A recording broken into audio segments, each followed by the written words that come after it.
Welcome, friends and fiends, to another episode of Cult and Classic Podcast. I'm your host, film critic, and comedian Nate Wyckoff, and I just want to remind you to like and subscribe, and go ahead and go to cultandclassicfilms.com to buy exclusive cult movies on high definition special editions with all sorts of things like milk caps, autograph movies, slipcovers, and you can actually subscribe to get them delivered monthly to your door at a discount by going to cultandclassicfilms.com. Thank you so much, and remember, unlike the background here, which is from Escape from New York, you do not want to escape this pod because we are bringing you awesome film content every week. Welcome to Cult and Classic. Hello, fiends and friends of the pod. Welcome to another episode of Cult and Classic. I'm your host, Nate Wyckoff, comedian and staff reviewer of horror films for horrornews.net. Check out our reviews there. Also, want to give a big shout out to our LGBTQIA plus followers. I am stationed here in Palm Springs, California, where we have a fantastic contingency.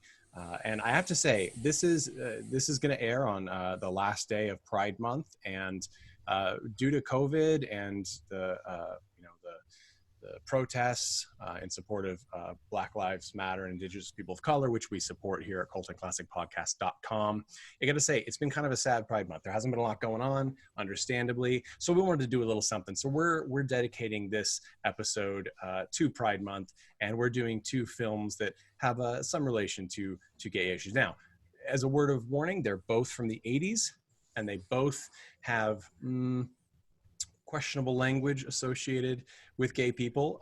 There's a lot of backstory here, so we're going to go into that. But if that's the kind of language that easily offends you, this may not be the episode for you. The first movie we're going to be discussing is 1980's Cruising with Al Pacino. And the second film we will be talking about is the buddy cop movie from 1980, I believe it's 1982, Partners. There's a lot to talk about. We're going to get there. But first, let's introduce our guest host for the day. Jeff Tucker is back. How are you doing, Jeff? Good. Still here. Tad ran away.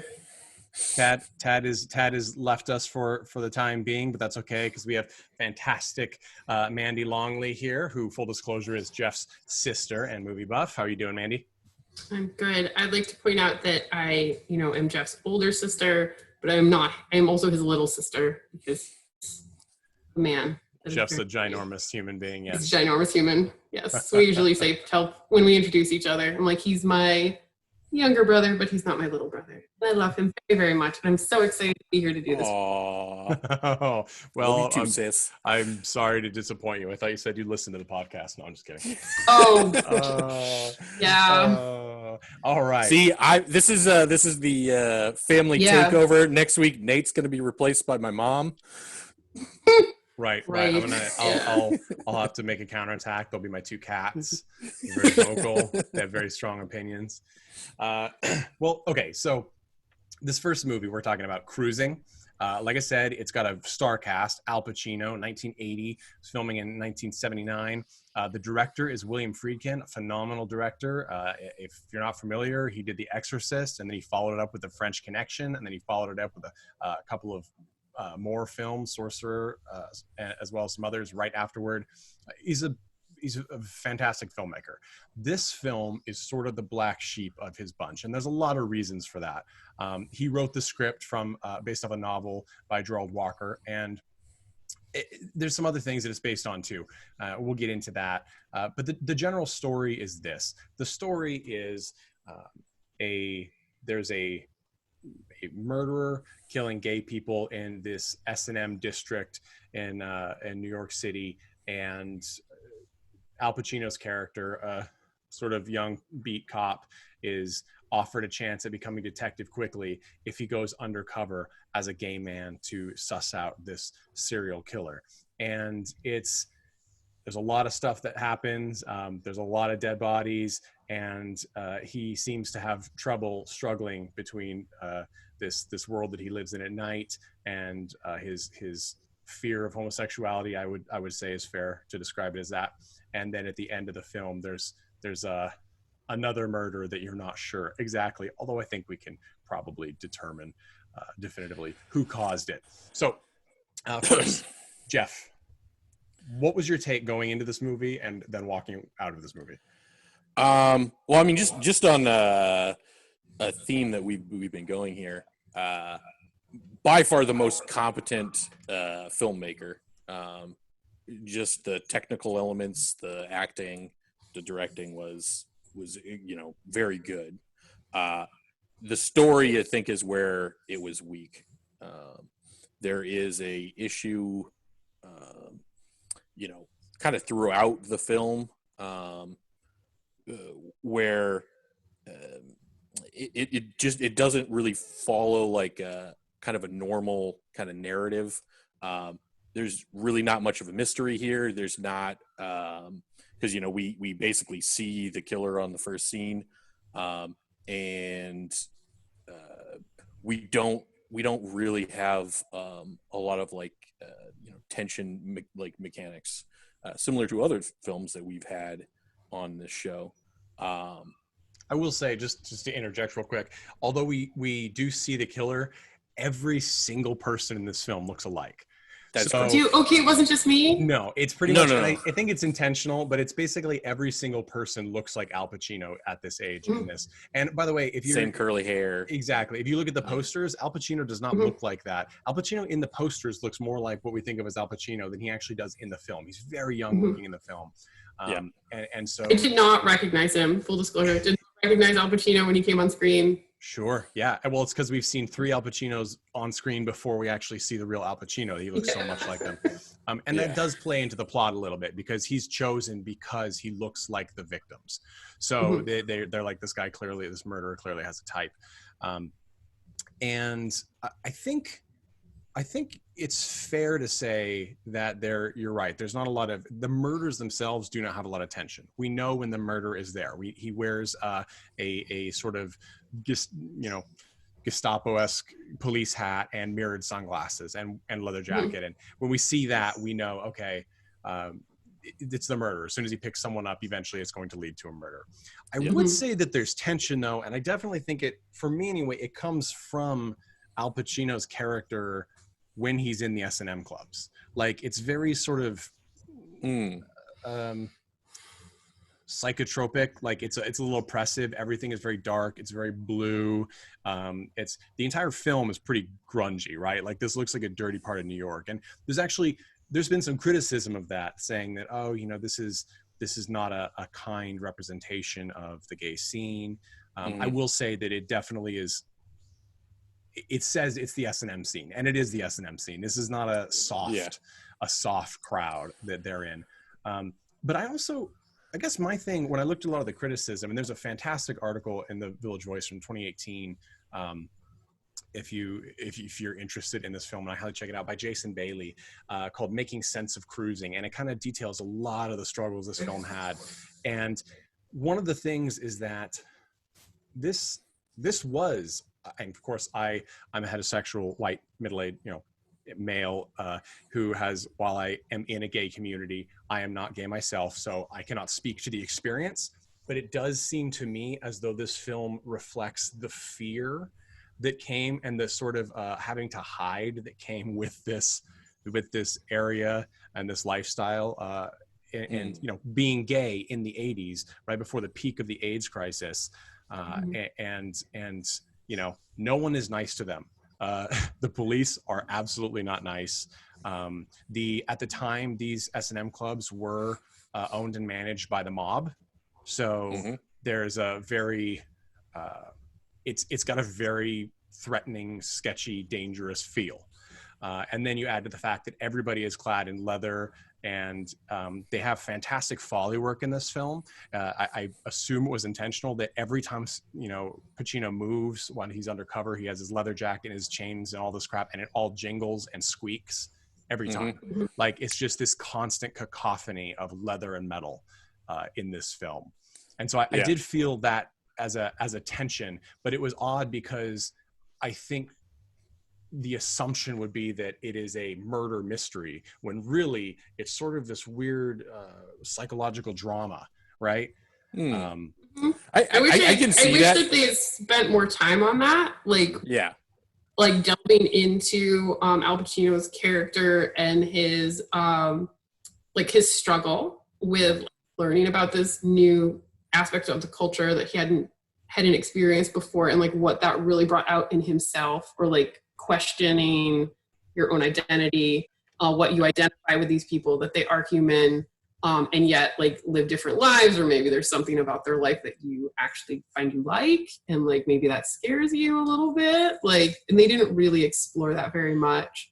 I thought you got little glimpses of it here and there, but they didn't really like bring that front and center, for me anyway. There were some like lines in the film where he describes himself as being affected by what he's seeing. There was a very visual depiction of that as well, where he literally does drugs and then they make it very psychotropic, that he's kind of going into it, that he's being overtaken by it, or like I don't know, like drawn into it. Like, so I felt like they did it in a visual way, but as well as the lines, some of the lines that are. Well, I mean, but my point was there were specifically two lines, one where he's talking with his girlfriend, and one where he's talking with his like his captain, or I don't even know, the guy that sent him undercover, the chief or whatever. Yeah, he's a captain. Paul Sorvino is the actor. Yeah. He's a fantastic actor, and yep. You know, he was one of the whole cast does pretty phenomenally. Oh yeah, this is like, in terms of competency, in terms of acting and directing, was very good. But yeah, it just felt like once you get to that end bit, like there was those little nuggets in there, but the end felt completely unearned, because we didn't actually really go through some sort of I think psychological journey. See if you follow me on this. I think that the psychological journey is sort of a terrifying one, because what this is, and let me throw in some pieces here that upon a second watching of this film became clear. So the final murder occurs after. So basically what happens is Al Pacino's character spends the time and tries to get the murderer, kind of, but really he's just sort of a voyeur in these worlds. At one point, in fact, let's listen to this bit where he's at one of the clubs and he's kind of just standing around staring the whole time. And then this occurs. A person walks up to him. Where you going, friend? What do you mean? Got a knife, gun, anything at all? Why? What's wrong? You police officer. Why? This is Precinct 9. You've got the wrong attitude. I'm afraid I'm going to have to ask you to leave. Right.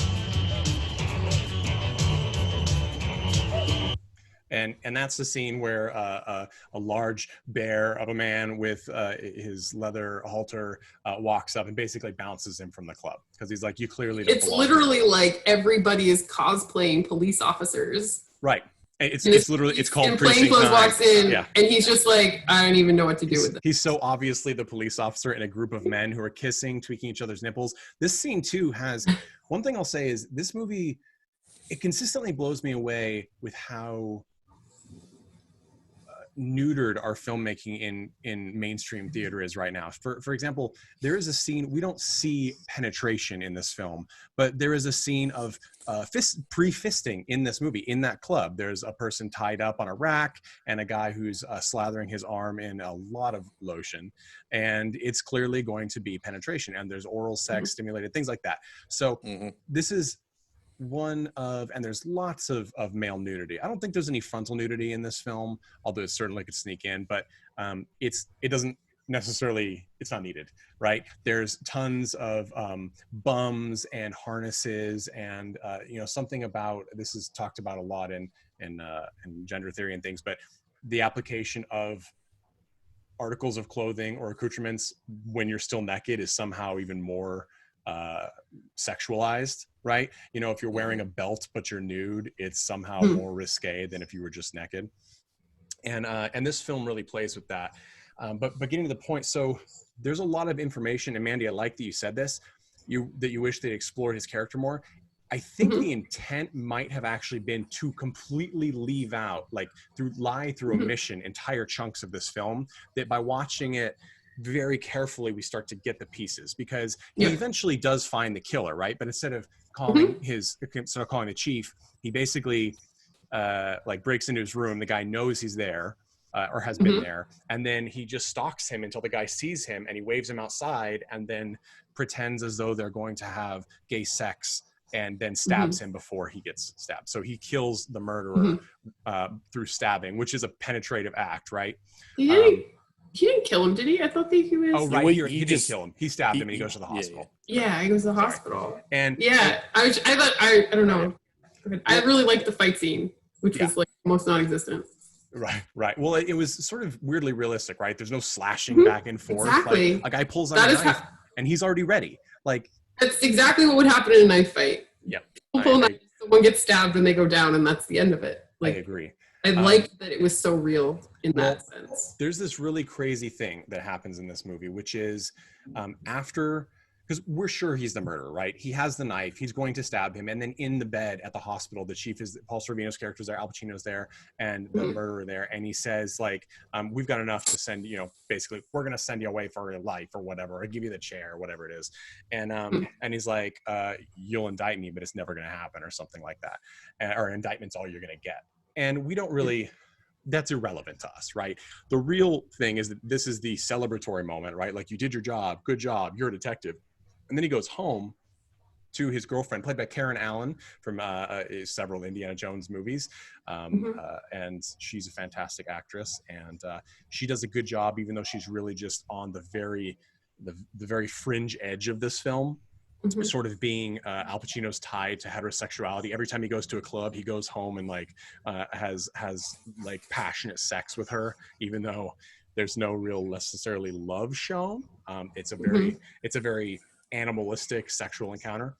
But he kills, or he stabs the bad guy. He's made detective, and after that pact, there is another murder. Right, the murder of his former next door neighbor when he was undercover, and who was very nice to him, and then you see as Al Pacino is like, everything's great now, back with Karen Allen she starts trying on clothes that he set on the counter, and it's the hat and sunglasses of the serial killer. And when you look back, it could be inferred that Al Pacino had sex with his next door neighbor, because when they are actually they go out for coffee or something at one point, several times, but at one point his neighbor's like, my partner's just ditched me and said, hey, it's your turn to pay now. Like, I'm going to take a vacation and you're going to have to work. And he's like, I just want to get back at him. Like, I understand. I just want to get back at him. And Al Pacino's like, well, I can help you. And he goes, really? And he's like, yeah. And then there's a very odd, complete jump in time.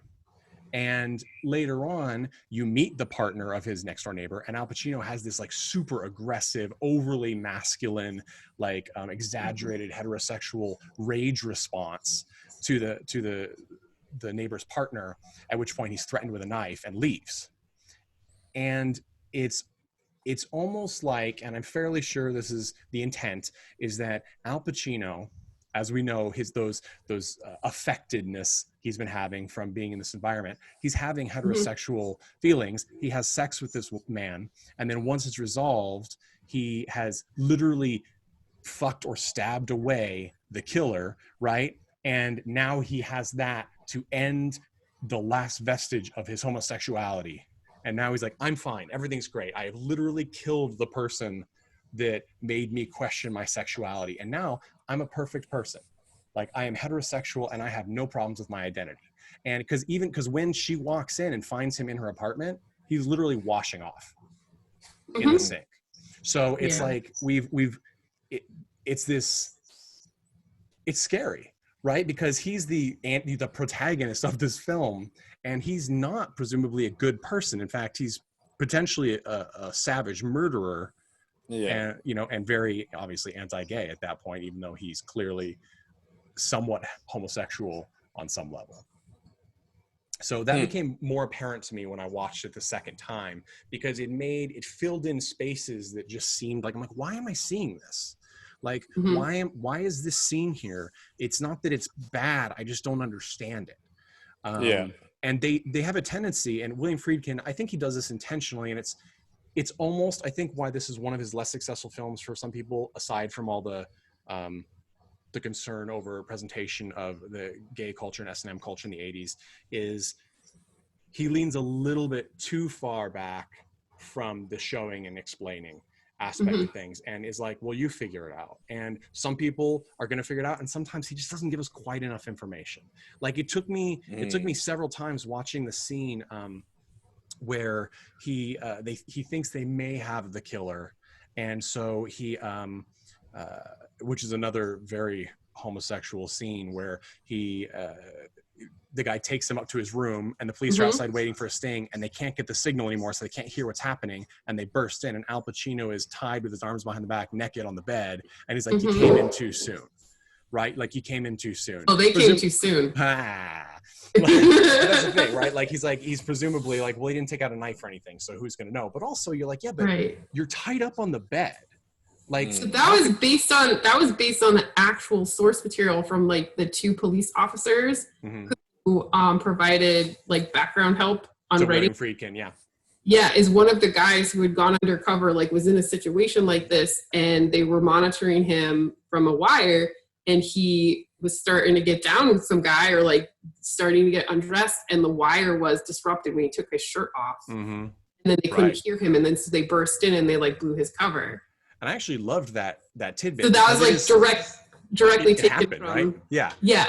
So, but then I was like, man, like number one, like their bursting in was like pretty lame. It was like just such a slow pace filming of like that, what should have been like a chaotic, panicking kind of moment. Right. And just sort of like honestly thinking of like a scene from Monty Python and the Holy Grail where they like filmed the knight like running at the castle like over and over and over again. Right. Like, are they ever gonna get there? Like, what is even happening? This is almost funny. Like, but they're so far away, right? Like, what floor is he on? And like, you were expecting to get there in time if something happened. And I mean, but I guess that's what they do, right? Like, I guess it's like maybe more realistic, like the knife fight thing that I liked for realism, but this, I was just like, that's not dramatic enough, like, or whatever. But like when they burst into that room and I saw Al Pacino's character like laying on the bed, like tied up with that, I'm like, oh, he's into this. Right. You don't let someone do that to you that you think might be a killer. Like, you're not like kind of, you know. It's like he needed the sting aspect in order for it to be okay to get that far, right? And then it's followed by the scene where they arrest the guy, right? And they arrest Pacino because he's undercover, so he's supposed to do this. Exactly. And they're in the interrogation room. And this is my favorite scene, and it's the most uncomfortable, unpleasant, horrifying scene in the film, including the funniest scene, where he's like, they're in the room, and they're like grilling them both, and clearly they're grilling Al Pacino first so they can get him out of the room, essentially. And they have this huge, like, statuesque black man in like a banana hammock thong like walk in and just hit him straight across the face, and then he walks out, and he's got a hat, you know, ridiculous cowboy hat kind of thing on, whatever, and he walks out. And it took me, and then Al Pacino gets drug out, and then of course the other guy's super scared that he's a kid essentially, who was basically just like a little bit of a druggie, right? Like that was his only real crime, and they didn't even know that. The bartender at a bar told him that. And he's super upset. And then the black guy comes in again at their behest and smacks him around. And I was like, what is happening here? I'm like, oh, the intention is that this guy may be killing gay people because he hates gay people. So if we have a clearly homosexual person, a comically homosexual stylized person, beat him up, we may see some sort of reaction out of him. But they don't explain that. Right? No. They don't explain it at all. It took like it took me grilling, like, what is happening? And then I was like, oh, I see. And it's another one of those things that I wondered if it really happened because it's so fucking weird. It seems like like I read some source, like I did some research on this. Like I'm like, where did this come from? And like how did source material, they said like that was based on some of the WTF, like what the fuck kind of techniques that they were trying to employ, maybe. Like so there's some truth. Well, and as a total side, I don't know if you came across this, as a total side thing that's super fascinating is in addition to the book, as you said, there were several detectives that were used as sources from William Friedkin. He also visited some of the gay bars in the area. And also there were grisly murders in leather bars or around leather bars. And Paul Bateson was actually eventually arrested for those crimes. And he actually had a background role as one of the X-ray technicians in The Exorcist with William Friedkin in 1973. Completely unrelated, but it's such a weird side. I thought it's what got him kind of down this rabbit hole. It very probably did. Yeah. But you know, because that was you know 2 years prior. But it was just such a strange thing that he'd actually met this guy, who, frankly, the other thing about this film, I know I'm veering all over the place, but it totally blew my mind. And we'll see this in Partners too, and especially with the Black Lives Matter movement going on right now, and as a white man seeing how completely different it is for people of color in our country.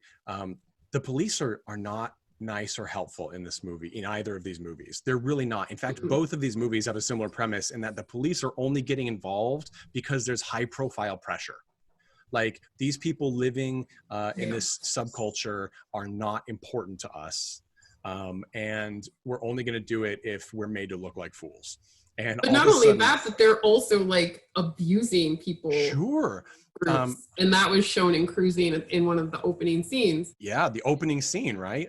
Yeah. So so like they are being actually abusive towards these members of society, and beyond not helping them, unless they're threatened by even higher authority figures. Because I think they mentioned like the mayor was going to have someone's hat. Right, exactly. The mayor's like going to have, that, and the I don't know what exactly, like, he's the highest rank, whatever, of the precincts, walks into that brutal questioning scene at one point. He doesn't say anything. He just walks in, they pause and sits down, and they say, like, and then when he walks out, he's like, "You got nothing." Like, and it's like, this is just literally, and even Al Pacino's character, like, he's like, you didn't have to do that. Like, he's just a kid. He's not like, but at the same time, he's not saying that, I can't believe you're treating people this way. He's like, no, this is, you're just doing a hard sell on this kid. You know?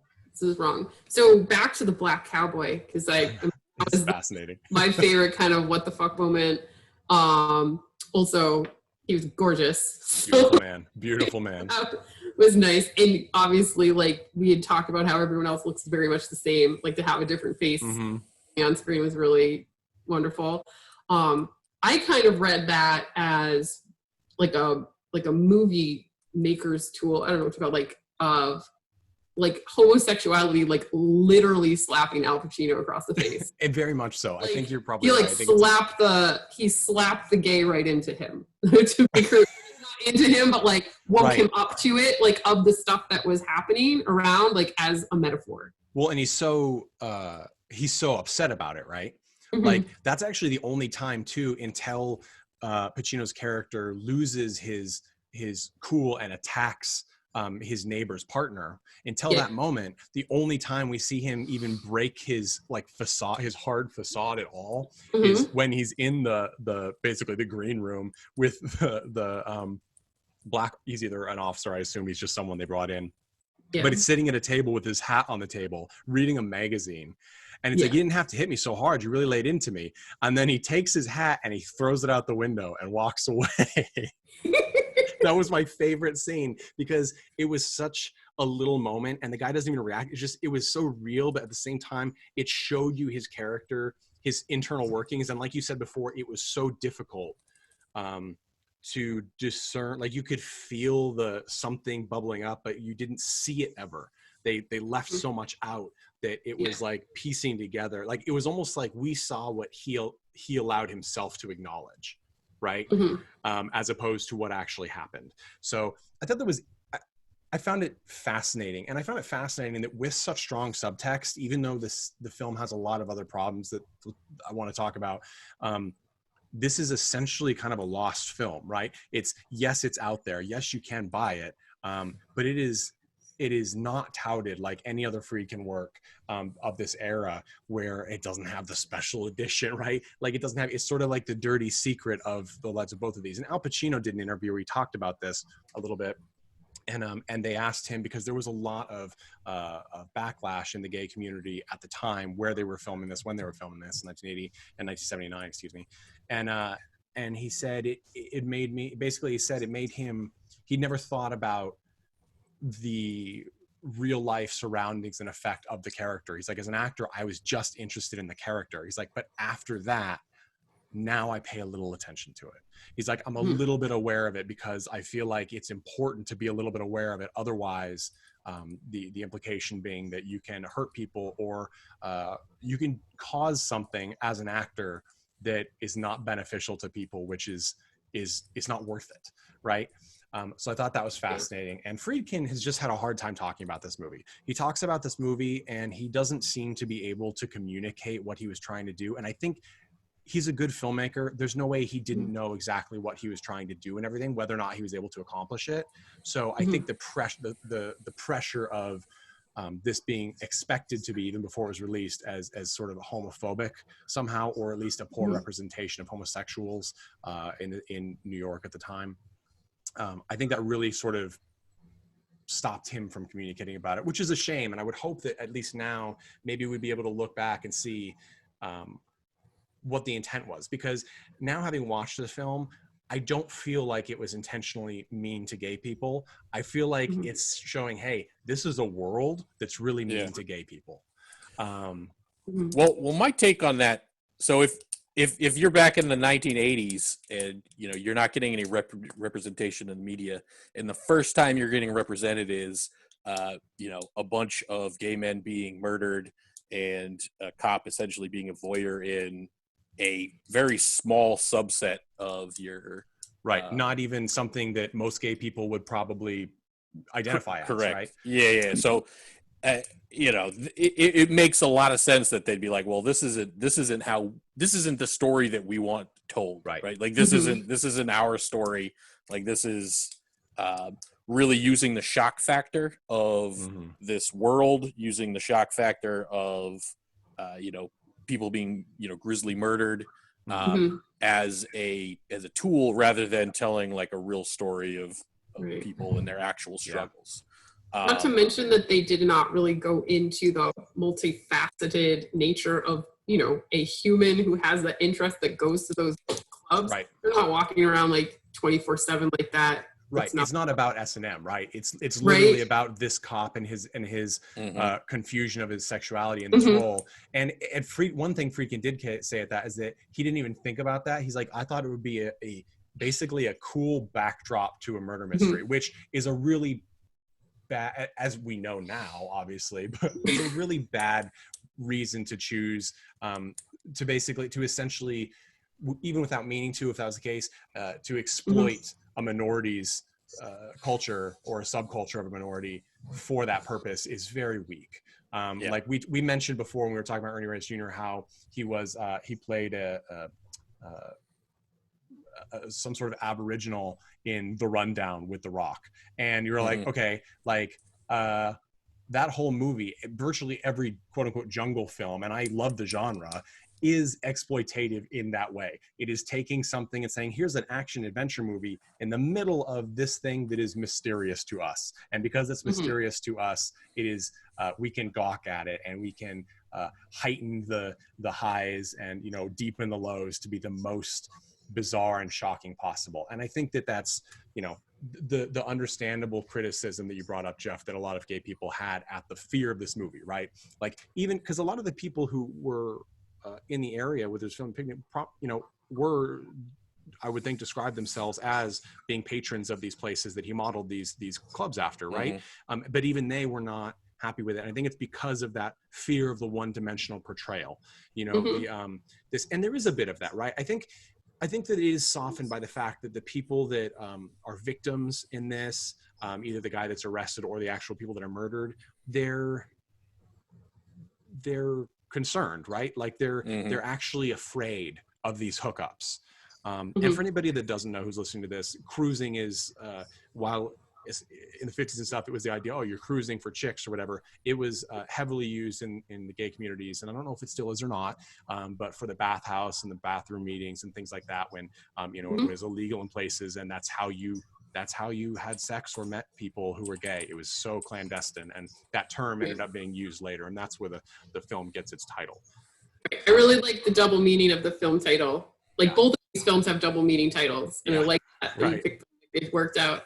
But yeah, like cruising of police officers, like cruising their beat on their street in their cruisers, and then also like cruising for sex as a game in this time period in American culture. Yeah. And I actually, we'll talk about it when we get into partners more, but I really like how these movies are essentially the same treatment. It's like there was a photocopy of the same treatment of a film, and one, one blew out a window and William Friedkin caught it, and another blew out the window, and James Burrows caught it, and we're like, oh, I can make this movie. And they're so unbelievably different, yet they hit so many of the same beats over and over again. Well, I actually thought that the maker of the second film was trying to essentially remake Cruising, but in like a quote unquote nicer light for gay men, and then we'll talk about this in a minute, but fails miserably. Right. I think that there is some so badly. I think that in some ways Cruising is actually nicer to gay people than Partners, but we'll talk about that. Let's play this clip. Let's play this clip. This is Mandy, you mentioned in the beginning there's a scene where the cops are abusing gay people, and it's actually a scene you're referring to. There are two. Now we would be able to ask them, or they would state their identity more clearly. We don't know if they're transgender people or if they're drag queens, but they're clearly prostitutes, or they're being treated as prostitutes, and they're transvestites. They're dressed as women. I literally had that conversation with Jeff because I was struggling with what I thought they were drag queens, but Amanda thought they were transvestites, but you're correct. Well, I was just we like, we can't don't know. have a communication with them. There's no way we can tell. And at that time, they would be called transvestites. I think it would be but whether or not they identify as that, because the character who, and I unfortunately I don't have the actor's name, is very, very good actor at it, but who plays the primary one, who comes back in a couple of scenes, he does dress mostly as a woman, or at least a gender fuck blend, as RuPaul would call it, right? Or David Bowie would call it, a blend of women's and male clothes and wigs and things like that, and makeup. So we don't really know, but the mannerisms were still very masculine. Right, exactly, and very strong cheekbones. The face was not carved. Okay, the face was not. Oh, not like that, but I meant like putting a foot up on the desk. Yes, very. Yeah, right. There's still the language was all still very masculine. It wasn't. And this is after that scene when one of those characters is basically, in the initial scene, they're stopped by a police officer who hassles her for information, and then says, "Hey, you two get in the car." And if you watch this movie, you will see that the other rookie cop, who only appears in the beginning, is a very well-known actor now. But he says, "Hey, get in the front. I'll show you my nightstick," or something. And he makes him give him oral sex in the opening. It's implied in the opening, but it's very clear. Then a couple of scenes later, or even the next scene, one of those characters, the one who had to give him oral sex, is in another precinct, and he's talking to the police chief and saying, "Hey, yes, here's this information. This guy's not a killer. He's not the one you're looking for." He's talking to Paul Sorvino. But there's something you need to do for me, and here's what we hear. I need a favor, man. These two cops working out of 6th Precinct, they've been leaning on me. Who are they? I think one guy's name is Simone or something like that. The other guy is Jerry something or whatever. They're partners, a couple of real fucking hard-ons. And they run me the other night, and this guy Simone, he made me give him head right in his radio car. Take your foot off the table. You're full of shit. I swear to Christ. How do you know they're cops? Because they're wearing shields and riding around in a radio car. What are their shield numbers? They work out of the 6th Precinct. You know how many guys were arrested last year for impersonating a cop? There's more guys out there impersonating cops than there are actual cops. I need this favor, man. You want to put on a wire? I'll take you down to Internal Affairs. We'll draw up a complaint. Listen to what I'm saying. These guys are bad dudes. You get me names or numbers. Otherwise, you don't come around here with stories like that. Listen, man, you need me just as much as I need you. Take a hike. And he kicks him out of his office. And that was a crazy scene to me, because the parallels between the Me Too movement, the response that women get when they're like, "Hey, this guy has been abused." And we have so many right now. As a stand-up comedian, it's like the world is just shaking right now all the time because of all of the cases of sexual abuse. Chris D'Elia has been accused this last week, and I think Jeffrey Ross was accused this week. It's more and more, and it's constant, and it just shows these it's just another case of these power struggles. In this case, and really with women and gay men, there's such a parallel. It's a sexual oppression, right? And there's this assumption that they're full of shit because, well, let's face it, they can't probably prove it with anything that we couldn't avoid as a person in power, right? Like, well, I don't have it, I don't see it, sorry, get out, right? Just because he doesn't have the badge numbers. Well, it would be very easy to find those people in the 6th precinct, right? With the information he gave. Also, later on at the end of the film, when Paul Sorvino's character goes in and sees the new murder victim, who is the Al Pacino's character's former next door neighbor, he looks at the cop who's giving him the information, and it's one of the guys from the first scene. He goes, "You in the 6th precinct?" And he says, "Yeah." And then he's like, "Huh." And that's it, right? Assumption is nothing's going to happen. Well, I think he had his name somewhere in there too, and he was like, "Oh, that sounds familiar," right? To the name that the guy gave earlier or something. Nate, did you read my crazy theory? I did not. Let's bring it up. Oh my gosh. Do we have time for me to? Yes, we do. We sure do. Okay. So you just recently mentioned that prostitute, you weren't sure who the actor was. I tried to look up and find in the credits who that actor was because they had a very large speaking role. I could not find it. So my theory was that it was actually his neighbor. That they were the same person. That's fascinating. And at the beginning of the movie, the cop says, "I'll get that bitch. She ain't gonna jerk me around. I'll get her." And then they pick him up off the street, forces the blowjob, and like the complaint goes in. He gets like the sergeant's gears moving, like, oh, maybe there's some dirty cops. And then the sergeant shows up, possibly recognizes his source, puts it together with this cop that responds to the murder. He can't do anything about it because he didn't get the info when the complaint was put in. That's interesting. And I mean, that's the thing. This is a very open-ended film. And so a lot of things would be potential. And it's this weird thing. And I think it does create a sense of unease, right? Like I watched the movie and actually I've been thinking about this one more frequently than I've been thinking about most of the movies we've watched so far in this series, because there's loose ends and there's a lot of information that it's hard to place where it goes. But because Friedkin knows for the most part what he's doing, and it's based off strong source material, we assume that there's a purpose. Okay. There are lots of other things that caused issues in this film, and I do think they're pretty apparent in some cases, which are because of the backlash during production. There was at one point like 1,000-ish people who came to protest the film, saying cruising must go, things like that. There were and varying reports after that point. I think some of the reports I saw said that like after those initial ones, there'd be like maybe the same 25, 30 people showing up all the time. But still, if you're showing up and making noise near a movie set, it's going to cause problems. Neighbors, when they were filming in the apartments, would put up their radios real loud or stereos real loud. So that's why so much of this movie is ADR'd. It's so often there's these audio things where it's too crisp, because even though it's a high cost production, when you're ADRing huge chunks of the film, it's noticeable. And that hurt the quality. And then there's some weird cuts as well that make you wonder what kind of film shots were ruined. Like they'd be filming on the street and some people in the street would make faces at the camera over and over again in different times, different ways. And so that would ruin shots. And I think that it resulted in some real hectic editing in some places, most especially in the scenes nearing the end of the film when Al Pacino is stalking the killer and looking through his dorm room because he's a university student of some kind. Like he's looking through the window and we'll get weird shots in the middle and then it's back to the same shot. And then we'll see him in another place at another time and then it's back to the same shot. And you're like, what, like, was this, could you not film a second time? Because it's clearly the same moment, not another day. It's the same moment of that shot. It's too close.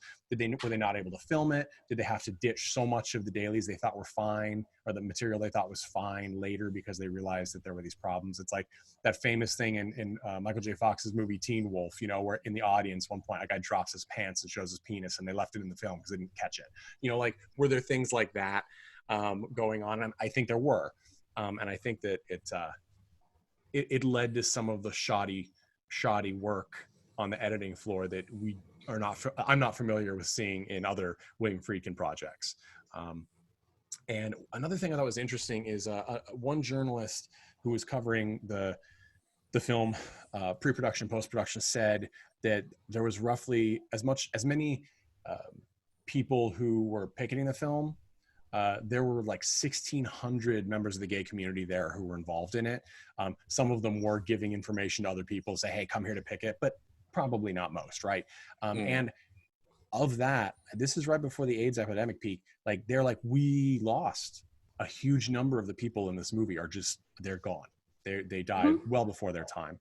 And this is an interesting, if nothing else, I think it's becoming recognized that this is an interesting sort of relic of this slice in time that is no longer, it's just not there anymore. You know, I mean, yes, there are S&M clubs and all this. I read the same article, and I really liked, there was like a quote that said to me, it was like a nice, like a time capsule. You could look back to some of the accurate representations of these clubs where you could literally have sex. You could walk in and see some guy getting plowed like in a club, and now like the most like bad thing or dangerous thing you can do in one of these clubs in New York City is smoke.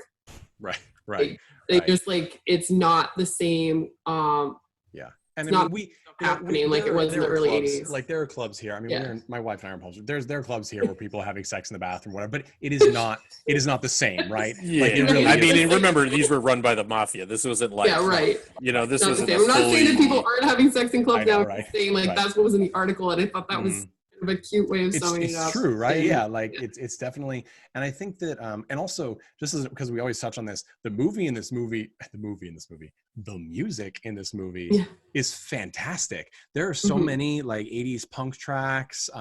Is there even a Motorhead track in there? I didn't check. It sounds like it. Like, there's very good music in these clubs and throughout the film. And then the orchestral soundtrack of this movie is very, there's atonal bits in it. It's like it's a piece of music that then has these really weird off notes, and it just serves to enhance Pacino's character's like discordant thoughts and recognition. Like, he just for a good chunk of the movie, he walks into these bars, walks around, looks around, and then walks outside and goes home and sits at home and then gets up and leaves. Like, that's his whole thing. He wasn't even a detective. Like, he was just a voyeur.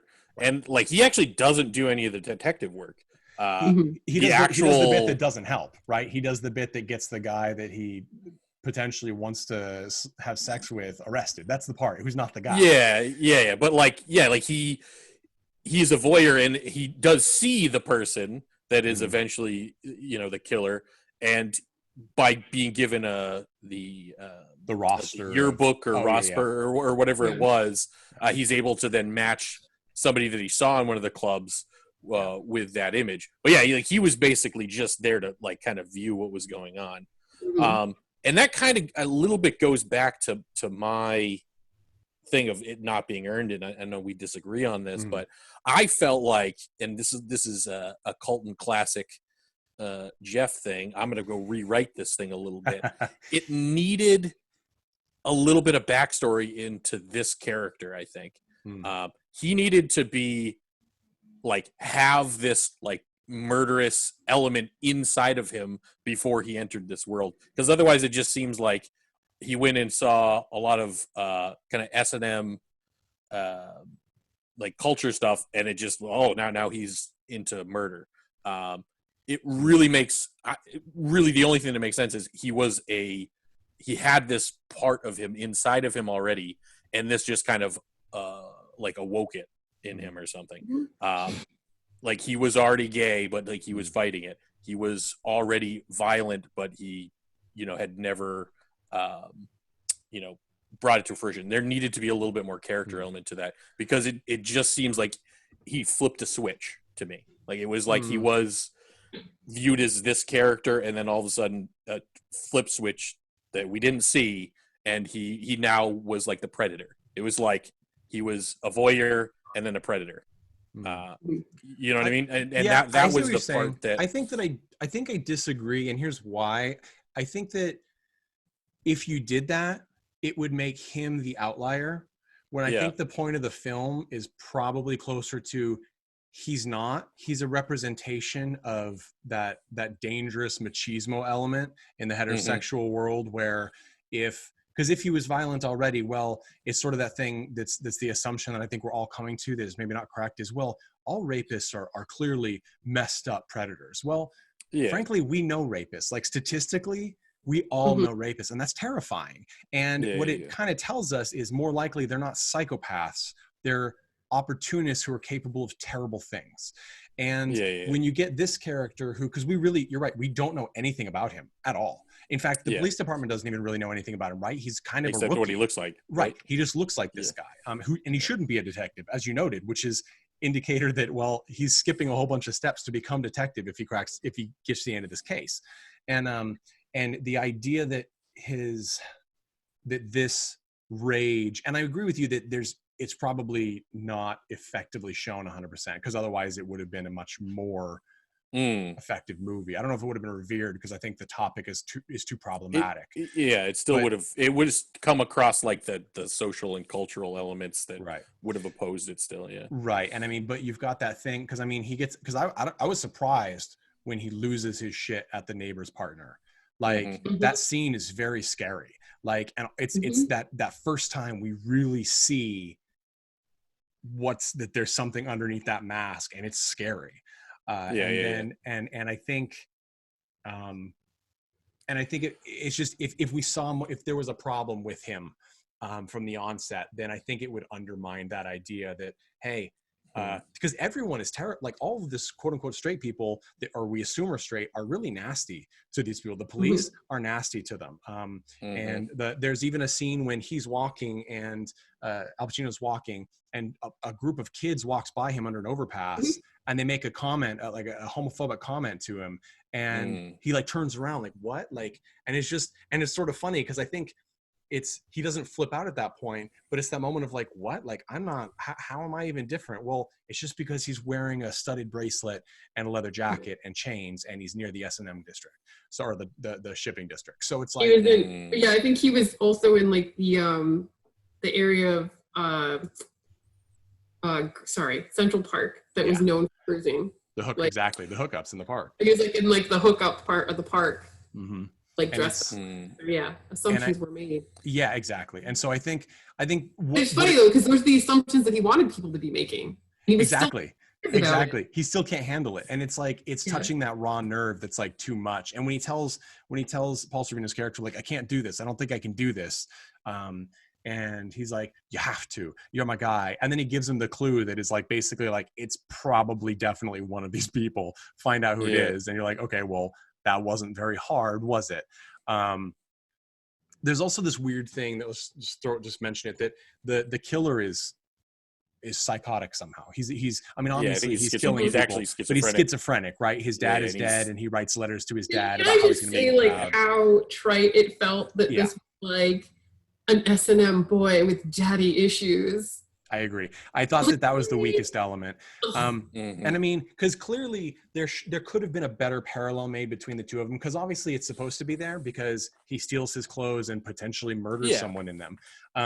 But it's also like, the character is like, the murderer says things to his victims like, you made me do this. And he has had sex with them. So like, okay, well, clearly this is about their homosexuality and his homosexuality. And we get the idea that his dad is like this cold character from this apparently delusion he has of sitting next to his dad saying, I'm going to make you proud or whatever. And that is the element that is so unnecessary and out of the blue that it was the idea where gay people are people, but killers have to be completely nutso, like in a stereotypical level, which I think is probably not the real answer. Yeah, I mean, like, I thought that, I agree that was unnecessary. They cast him as, essentially this vision of his father is telling him to kill people, like, you know what you need to do.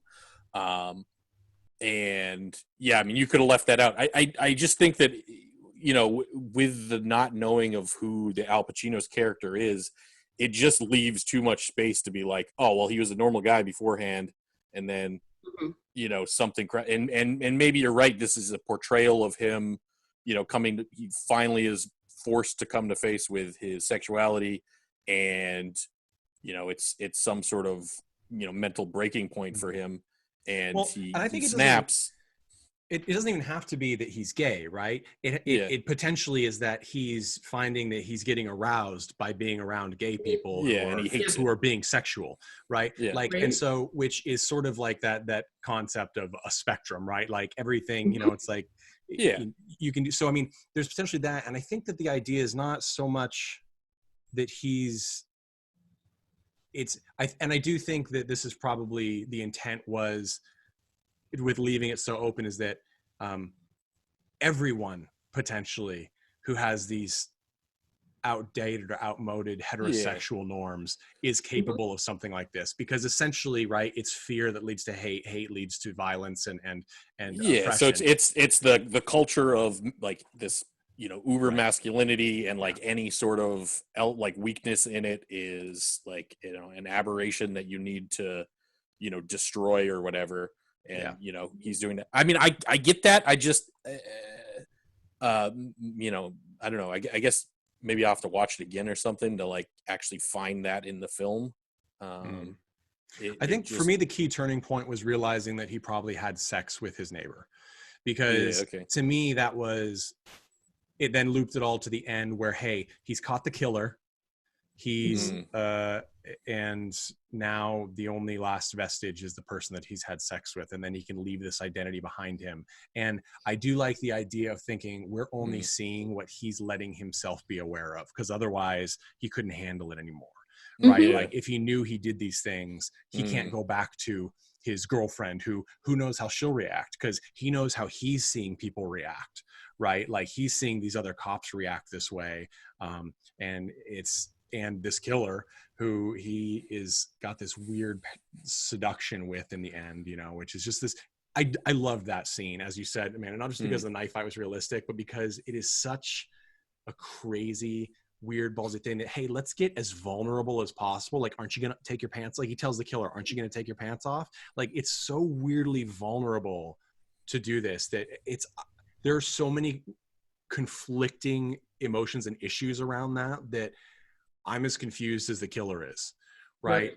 And it totally gives the power to Al Pacino's character. Like he was the predator in that scene. Oh yeah, he was the predator 5 scenes beforehand. He was full on. With his like least subtle stakeout ever.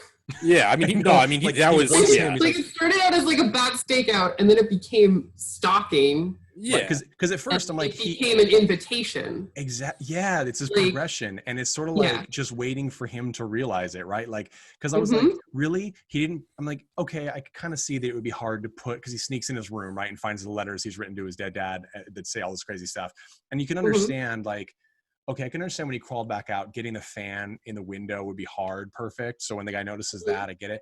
But then like he pulls out the letters and he didn't even put his dad's letters back. He just read them and then threw them on top. And you're like, oh, this is intentional. And it totally is, you know? And it's sort of like, He didn't even seem that worried about the guy coming back. He was not afraid of him at all. About the guy coming back while he was looking at letters than he was. And when you see them, he's not threatening, right? Like he's become this skinny college student, who plays dress up and kills homosexuals. And Al Pacino is this other figure, this looming presence. So that was interesting. I definitely, we can wrap this up. Mandy, would you recommend this film? And if so, to who? Oh, wow. I see. The thing is, I knew you were going to ask this question because I've listened to the podcast before. It's hard to answer it. This is my least favorite part because I never prepare well enough for it. I would recommend this to, I guess, people who are curious themselves. That I think that there, like, as we've discussed, there are some really negative aspects to this film, but I think that it is also like a time capsule. So if you want to know what it was like in some ways to be a gay man in the 80s or 80s before the AIDS epidemic really scared the bejesus everyone and changed all of their lives so much and the culture overall, I think, it's worth a watch.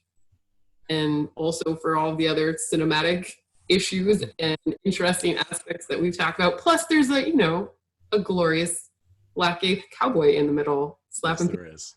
So tune in for that or check that out. I'm sure it's on YouTube. There are a lot of really toned naked gay men, right? There's like, a lot of nice ass in this movie. Yeah. If you just like nice ass, like that's. I was like, I'm like, I just am I'll be the jealous woman on the every podcast shot. objectifying men's butts, but yes, Perfect. There's, Yeah. yeah, they did good casting. Jeff, how about you? I think this one's simple to me. This is a movie for movie buffs, like people that love film. I mean, I think that's and dissecting film, right? Huh? And dissecting film, right?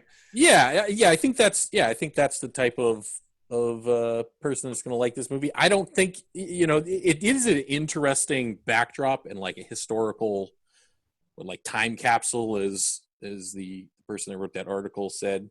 But yeah, I think the thing that makes this interesting is there is a lot of details in this movie.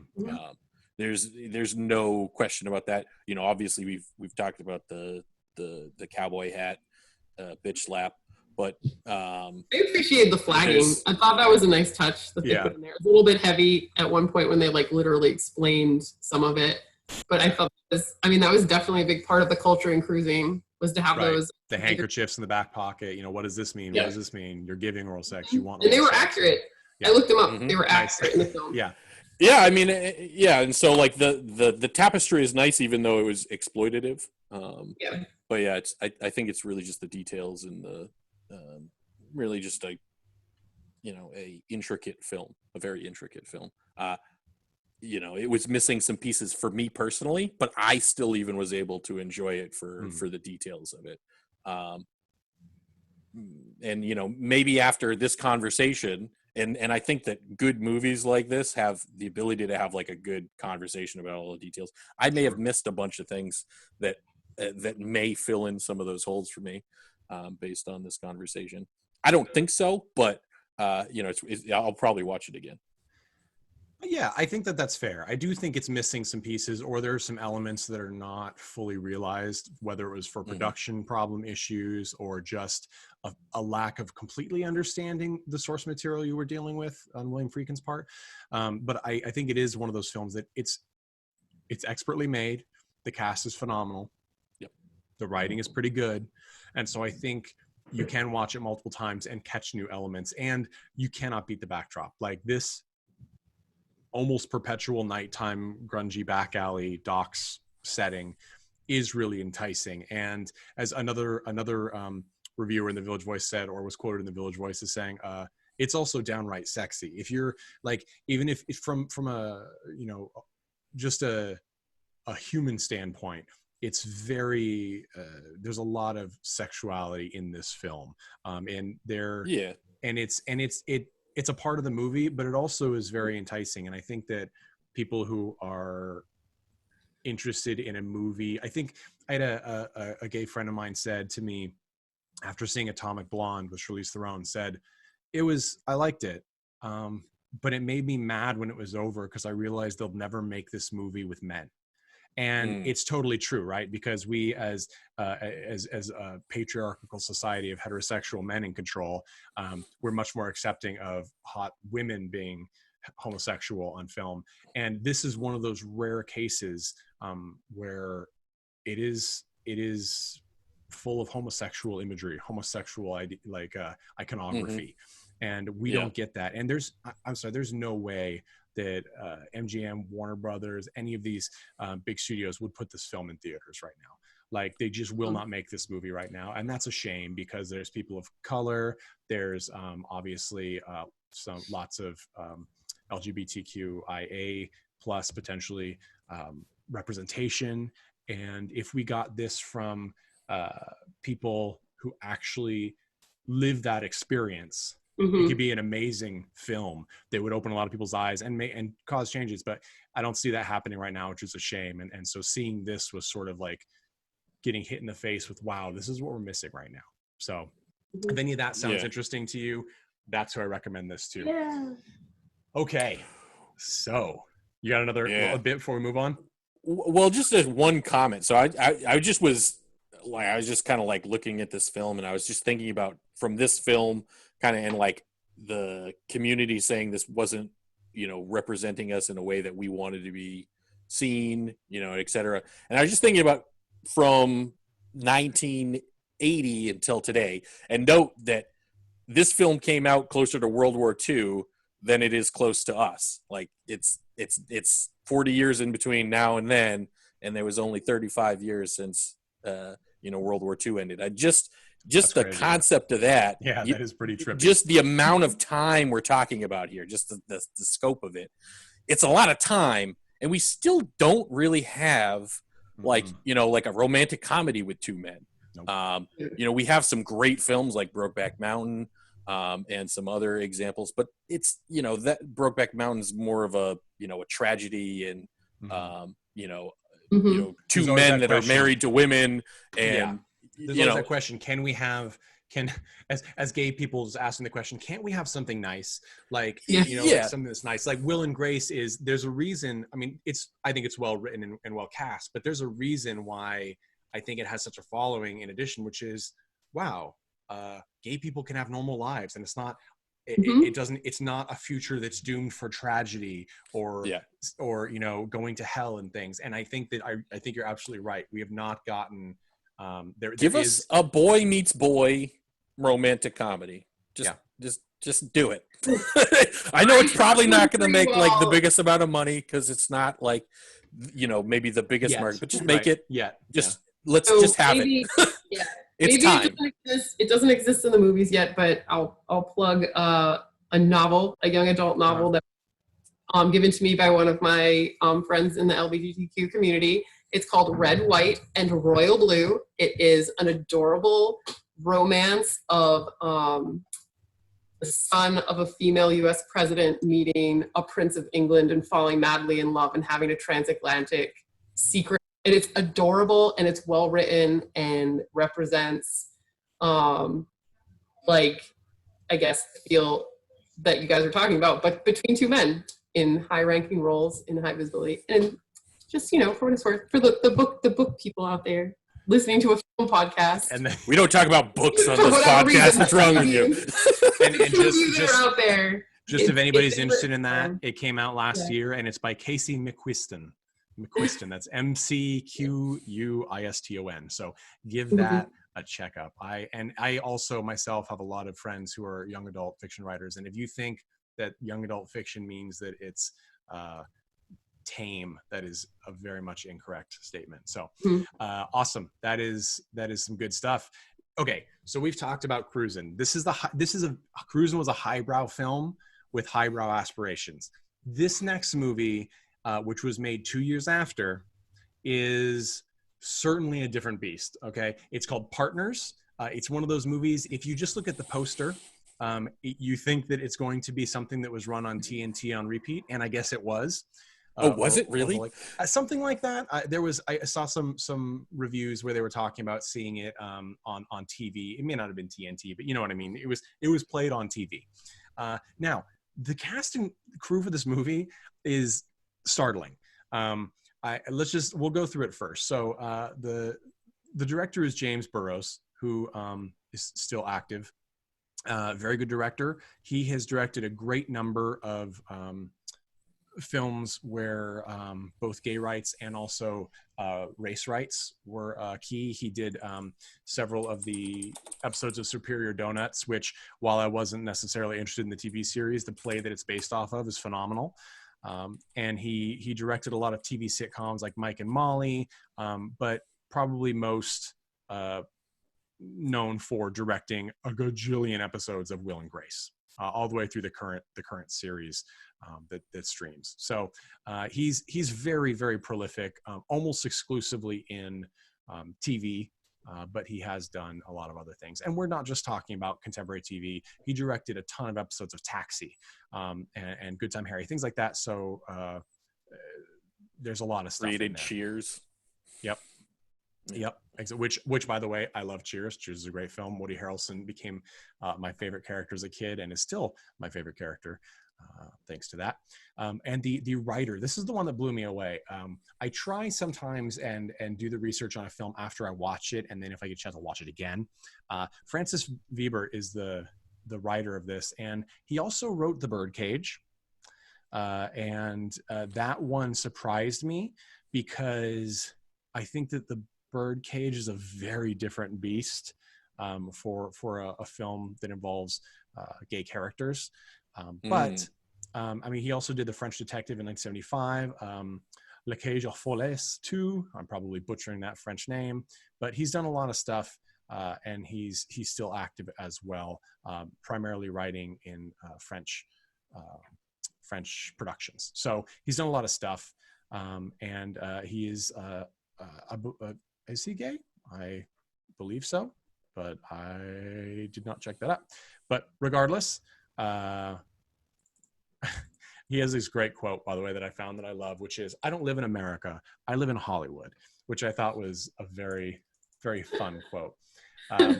But so this movie then stars Ryan O'Neal and John Hurt. John Hurt, of course, being a phenomenal actor.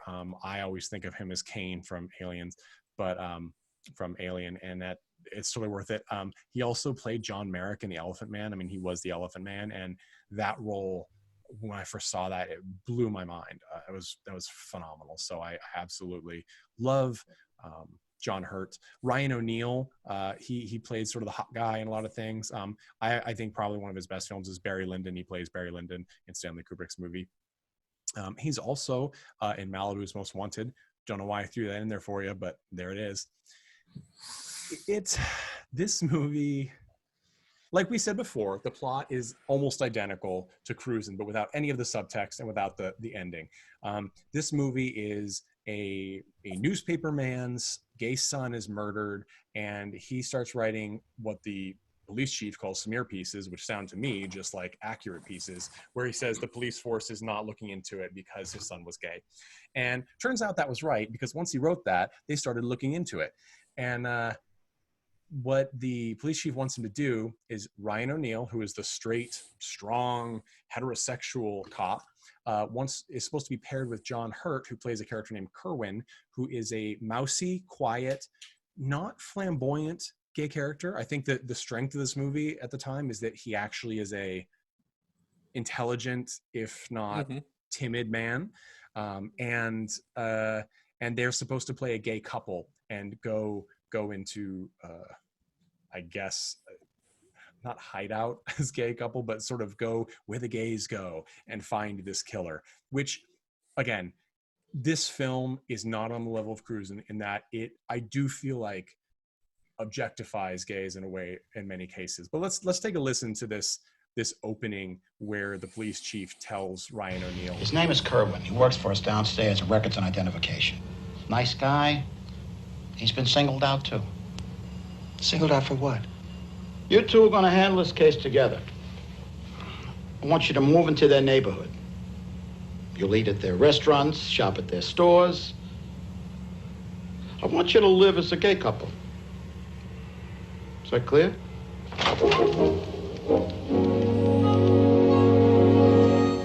I included that clip of the music to show listeners the tone of this film. Thank you. And like and here's the thing that so I think part of the thing is perhaps looking at Cruising compared to this, Francis Veber was maybe overshooting the heterosexual market a little bit, because it's like it's written from the stereotypical jock in high school from a TV movie, thinking about writing a movie with gay people in it. Like the way, so right before Ryan O'Neal's character is told that he has to pretend to be a gay man, he knows already that Kerwin's character is gay, because they're both sitting in the waiting room outside the chief's office, and a secretary walks over and bends over in front of him to get a file out of the file cabinet, and Ryan O'Neal looks at her ass and like smiles and smirks and nods to John Hurt, who is completely oblivious. And that is the quintessential difference between these two characters. This movie, I don't think, is offensive to gay people. I think this movie is actually offensive to heterosexual people in a way, because, and I mean, we deserve it. Historically, we absolutely deserve it. But Ryan O'Neal's character is a moron, an absolute meathead moron in this film. And he's just, I found him highly unlikable. And I don't think it's just because we're talking about this in 2020 and this movie is 42 years old. I think he's just downright unlikable. Yeah. So else get that? Oh my God.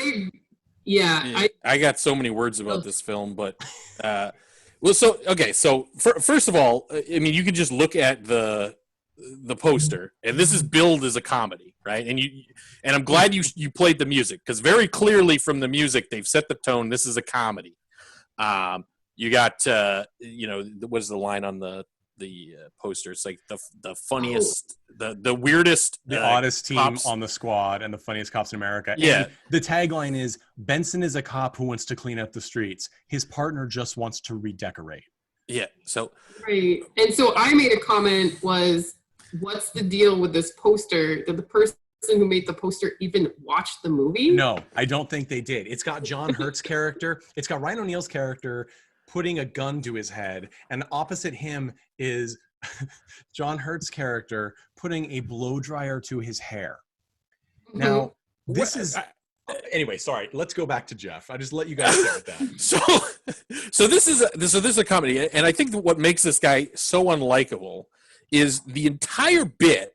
The comedy bit that doesn't work for me at all, I think it's completely humorless, is they just keep putting this masculine guy in these situations that make him feel uncomfortable, right? And it's just over and over and over and over again, the same bit. So it's and this type of bit where you put somebody in a situation that makes them uncomfortable and they squirm can be very funny. There's like a show called Practical Jokers that they've done like 200 episodes where that's literally all they do on the show, but it's fun because like the guys are complicit in it, right? Yeah. In this case, the equivalent is, this character is being like, molested by a man under a table, and like, oh, he's squirming because he doesn't like it. It's just like, am I supposed to laugh at that? That's what is this? This isn't a joke, is it? He does have a great line after, though, which the delivery in this movie is terrible. So it ruins almost all lines, unless it's John Hurt saying it. And even some of those are rough. But he turns to John Hurt and he goes, "Now I know how a woman feels." And I'm like, yeah. You kind of do, because you're the character that would be doing that. He's staring at the secretary's ass. And literally my notes say, pleasantly surprised, Benson suddenly identifies with women after being in one situation where someone doesn't objectifies him.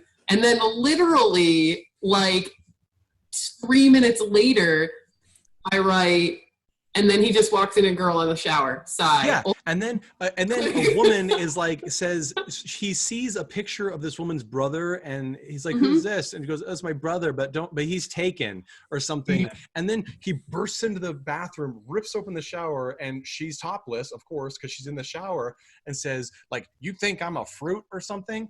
And then they have sex, or they try to, and he can't get it out because presumably he's an awful person. Oh yeah, and my next note was, who wrote this? They are in bed now? Undercover, unintended. Right, and again, I think, I don't... He's supposed to be undercover as a gay guy, and then he's blowing his cover under the covers. Right. I now... So ridiculous. I was like, who wrote this? Who is this movie for? With these scenes and the actions the characters are taking and the ideas or lack of ideas that are being presented and explored. Yes. I don't understand who this movie is for, at all.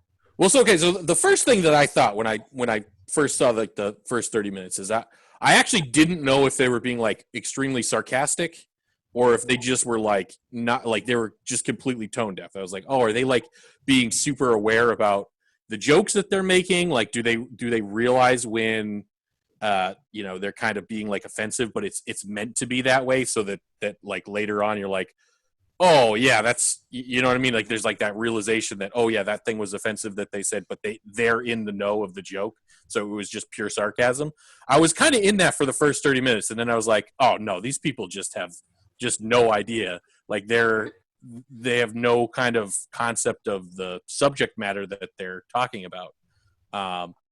And you know, it was stuff like that where it's like, oh, they're self-aware. Like he said this comment about now I know what women feel like, but then it's like, does he right? But no, okay. How did that piece of script even get written? By like the person that wrote it must have done it by accident or something. It was like, you know, the script writers just wrote some random words down and it came out as a so that line. I think the issue is that is it Francis Veber is writing a heterosexual characters in the way that straight people tend to write homosexual characters, right? They're caricatures of themselves. And I think in this case, I do think it goes too far, just in the fact that I can't follow it because I find it so distasteful. It's like the ugly American syndrome, right? Like it's just too much for me to grasp. Whereas like it's in his later film, The Birdcage, it's kind of like we're not laughing at them, right? You like these characters and you're learning as it goes along about them, and and there's one interview with Weber was talking about.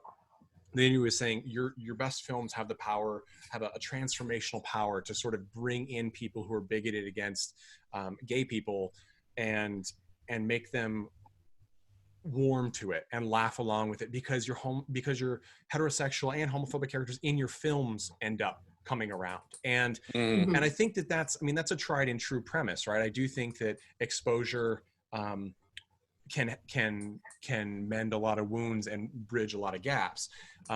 This one, there are problems. Now, when I started the film, my hopes just leapt out the window because no matter how good John Hurt's voice is and how good he is as an actor, it was painful to see the ridiculousness play out on screen in such a way. And also, Ryan O'Neal's character is verbally abusive. Right, like he says things, like he says "faggot" all the time, like and even in 1982. Like, granted, I'm a child of the '80s, so I was not privy to this, but I don't see other movies using that term as flippantly as Ryan O'Neal. And I wonder too if because it's written by a man who I believe is gay, if he felt more capable to do that. Because frankly, he's probably heard that film from straight people over and over and over again. Right. So for me, someone who's like, well, you shouldn't use that word. Like, that's not nice. It's derogatory. He's like, oh, well, I'm sorry. I hear this all the time. And so it's sort of like as a heterosexual man, I don't have a place to back up my feelings because it really doesn't affect me. So I thought it was interesting to see that, but it does make Ryan O'Neal's character just a garbage human. Let's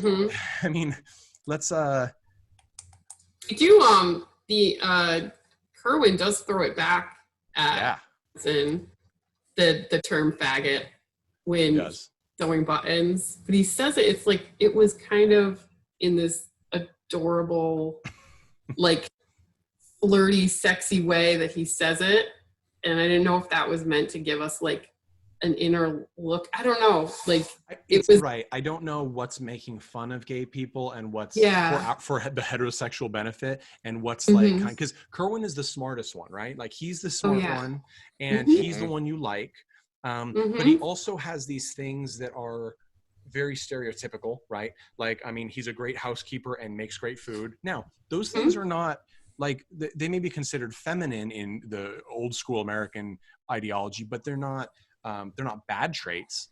But essentially what happens is as they live together, right, not only does a potential friendship kind of grow, but they try and do this comedic play between, oh, well, Ryan O'Neal is the traditional man and John Hurt becomes the traditional woman. And they even go so far as to when O'Neal's character starts dating the murder suspect and sleeping with her, like John Hurt becomes jealous. And that's where I was having a hard time, was like, I'm like, okay, like you're sort of, you could do this. I didn't see it that way at all. Like, go. Well, so basically he's cooking, like the biggest scene is he's cooking dinner, right? And Ryan O'Neal has these great scenes where he's like, you bastard, you made, you know, like this great, like he really loves his cooking. And that was adorable. Those scenes were actually, I found very charming. And it was nice to see them getting along and seeing Ryan O'Neal's character see the value and abilities of John Hurt's character. But then you have the scene where before they know that she's the murder suspect, the photographer for this gay men's magazine, who all of the victims have been models for, she goes out with Ryan O'Neal's character, and when they're going out, Hurt's character comes in and is like, but what about my dinner? And he goes, well, it'll keep, right? And she goes, I mean, I don't know about the crab. And then he's like, oh, why don't we have dinner here? And he's like, no. And he just walks away. And you're just like, oh, like it felt very much like there was supposed to be he's jealous or offended that he wants to spend time with anyone else. I think they could have played it. Oh, really? Because I read it, because so like literally I was just like, it was their 1 week anniversary dinner. First of all, like he made this adorable dinner to celebrate like 1 week undercover, like in their bungalow apartment, and they're doing all the thing. Their super great Palm Springs style apartment. Yeah. What? Yeah. And Benson's supposed to go out and get milk, and like there's this like whole dynamic where it's like they're clearly getting comfortable, and maybe there's some, I don't know if Benson's seen as like heterosexual roles, or he's forgetting that. I think both, maybe, right? Like a little bit. Or like maybe he's like some underlying. So I actually wrote my own subtitle for this movie. Closeted gay cop falls in love with partner. That's no. That's very clearly not what happens. Okay, no, so let me finish.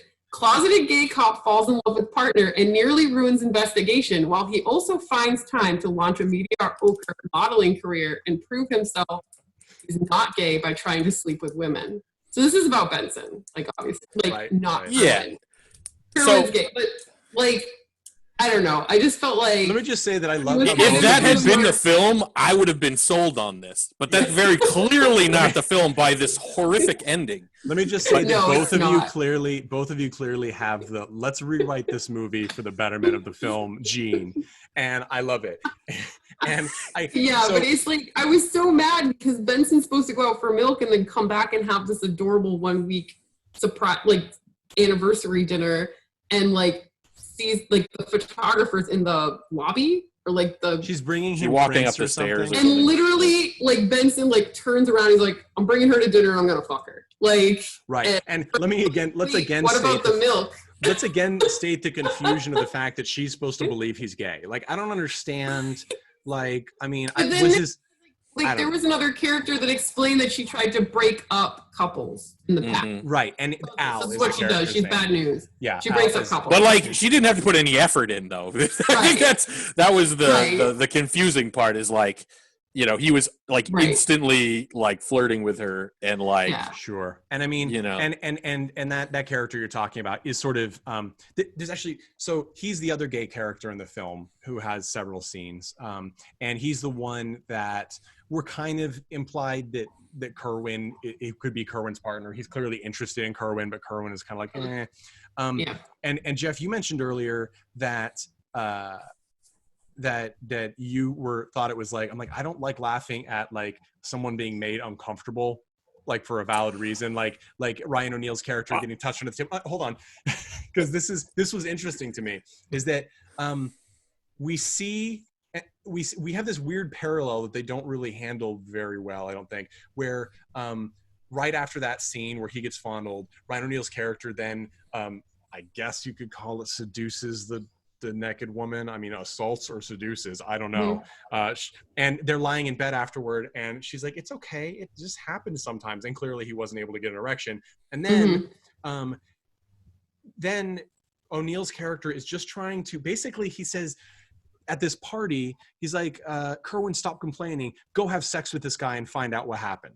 and and we're all, and he physically drags him and makes him go with this guy. And like, it's one of those cases where in the 80s, I guess it's okay, but like now you'd be like, whoa, what? And then afterward, he's like, so did you close the deal or what? And he's like, I couldn't make it work. And like, okay, so they both are so uncomfortable with their situation, and they have this interesting thing where Kerwin is clearly uncomfortable with his own being gay, like with his own homosexuality, right? Yeah. He doesn't want to be physical with people. He's scared of it. He doesn't want anyone at the police station to know that he's gay, even though it's clear everyone does. And that, I feel like that sort of non-sexual partnership is what could have been working if you were to elevate this movie to a higher level, between Ryan O'Neal, who's just oblivious and likes living with someone who's a great cook and a housekeeper, and Kerwin, who's like, oh, well, I can't have what I want, which is a happy, successful relationship because I'm gay. And so I'm getting almost everything I need having this pseudo relationship. And I think that that's what they were trying to go for. But the movie doesn't have the intellectual intelligence to be able to put that in any sort of framework that as the audience will really be able to easily understand. And so instead it devolves into but I made dinner. And it's like, oh, get out of here, you queen. Like, that's the sort of ridiculousness that it devolves into. And then we get this scene, which is the one where I already don't like O'Neal's character. And then we get this obnoxious scene where Kerwin has just found out that there's a lot of rumors in the gay crowd that this woman is bumping off these guys because they've been blackmailing her. And which is a pretty good lead, right? Because she has access to all the people that have been murdered, and it's supposedly a photographer that's doing it. So we get this scene when Kerwin tries to tell O'Neal's character. Actually, first, he tries to tell Benson's character via phone that like she's trouble and here's why. And he goes, I'm having sex with her, and hangs up. So this is him coming in the next day. I'm sorry about last night. But I only disturbed you because I stumbled onto something.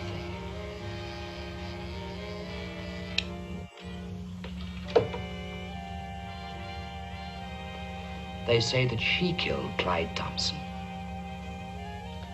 Who's they? Al! Well, he knows what he's talking about. He also told me that Peterson was blackmailing her and that she... Kerwin, I don't give a shit about your faggot gossip. I've taken it for 2 weeks. It's gotten us nowhere. Give me a break and leave the girl out of it. Oh, you'll never believe anything I say. Yeah, so it's just, first off, okay, it's called kikiing, not faggot gossip, Ryan O'Neal. That was a very inappropriate term.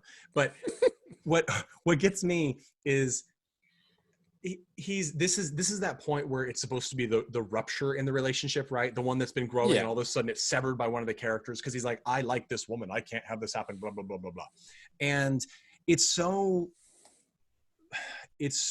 blundering that I couldn't handle it. I was like, oh, you idiot. Like, just, I hope she kills you. Like, I hope she kills you. Kerwin moves on with his life, and we just get out of this hellhole. And it doesn't happen that way.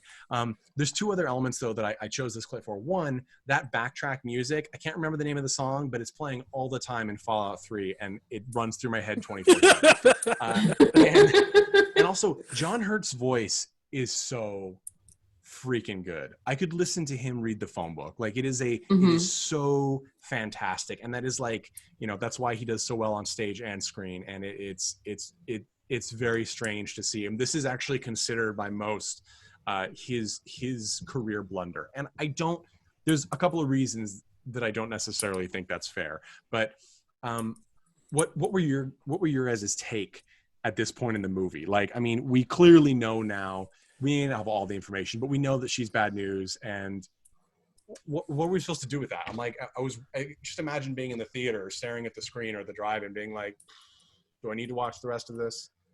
Yeah. Actually, I wrote that down. I was just like, honestly, from this point on, there wasn't much. It felt like I was just writing out one of a million scripts. Yep. Oh, okay. Here's the problem with everything. So the ending of this movie is fucking atrocious. Yes, it is.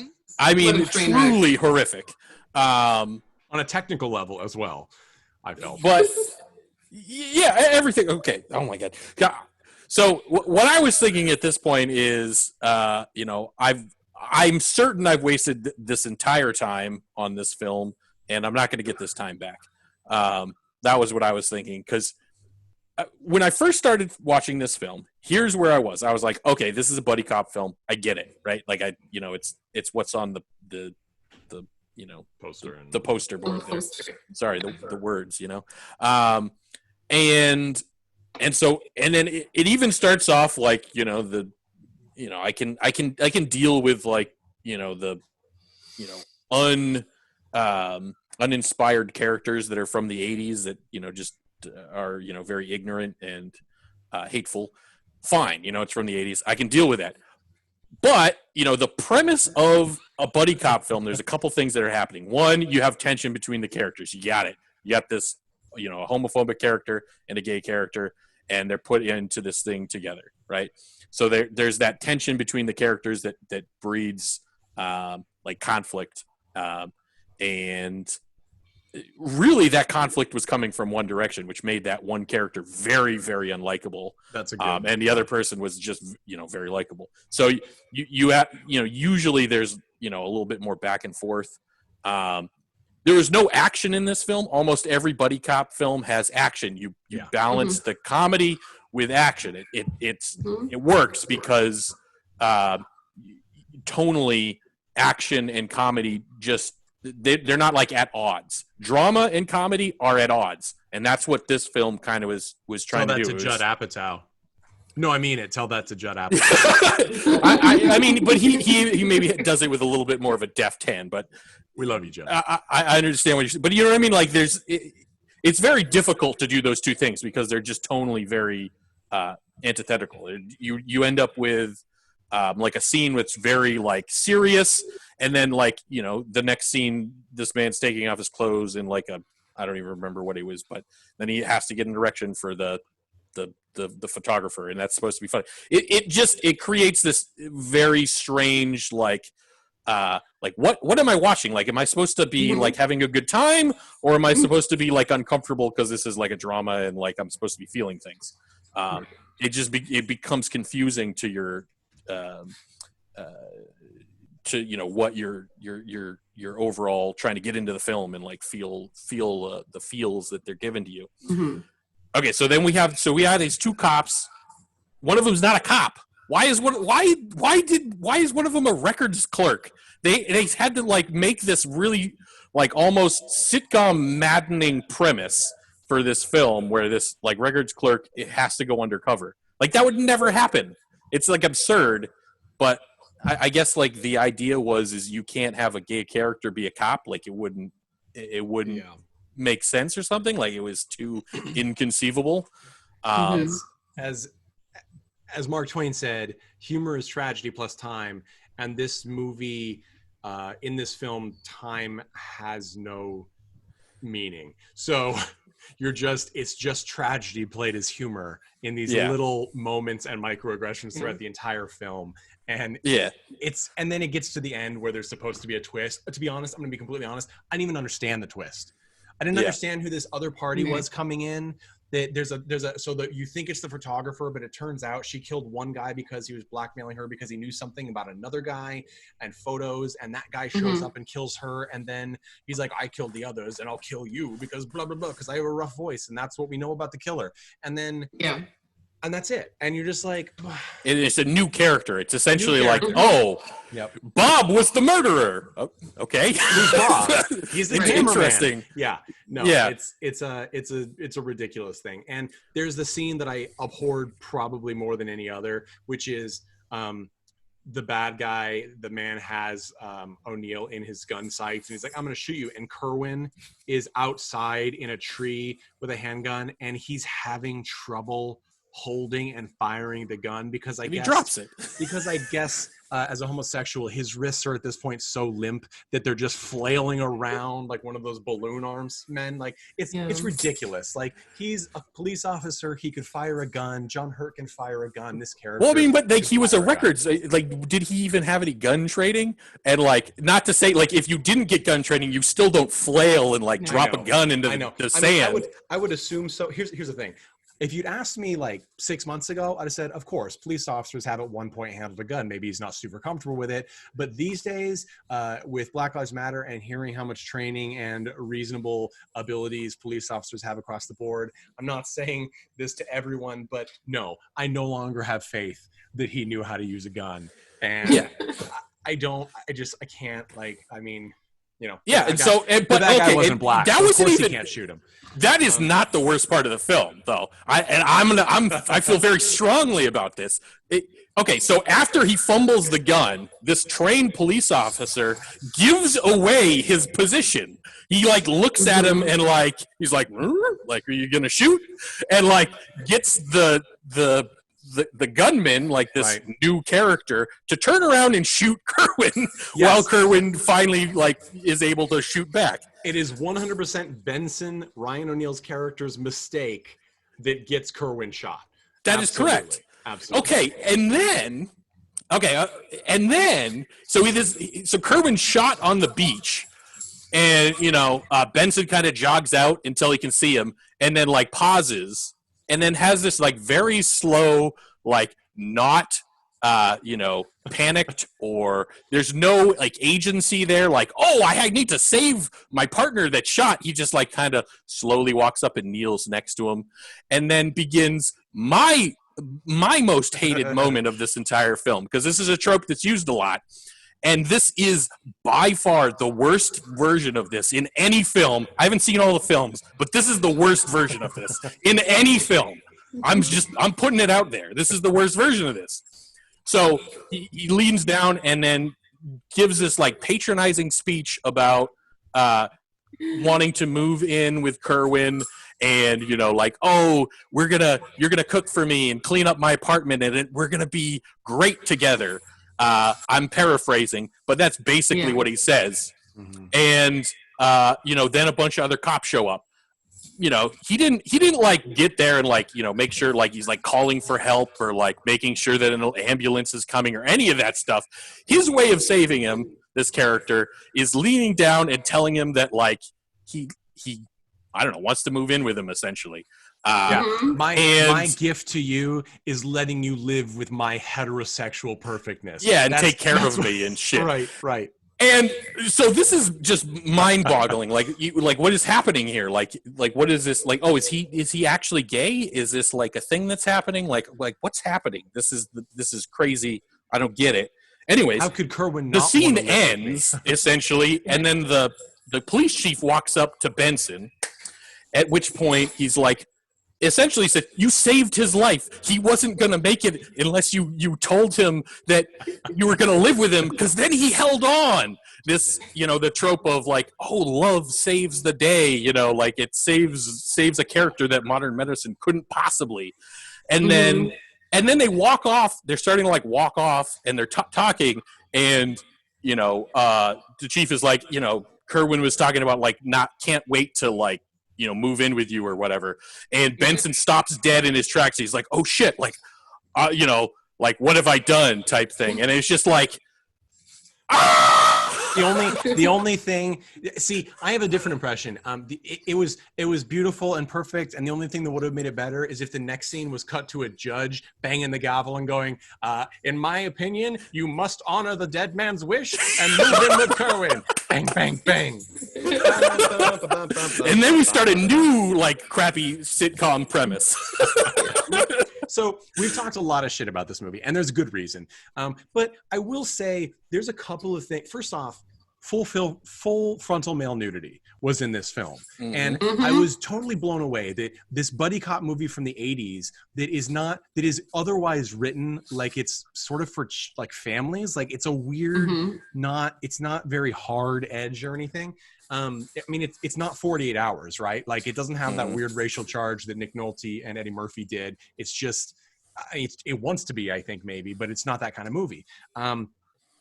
Full frontal male nudity, and as this gay man who O'Neill's supposed to be seducing is like skinny dipping kind of in the water on the beach at night, and then they all get arrested, and then we get a complete rehash in a much nicer way of the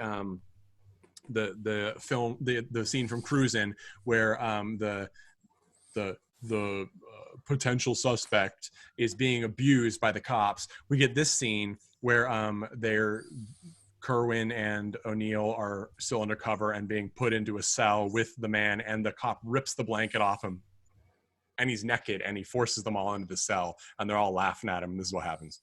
Why don't you give him his clothes back? Come on, can't you see he's shivering with cold?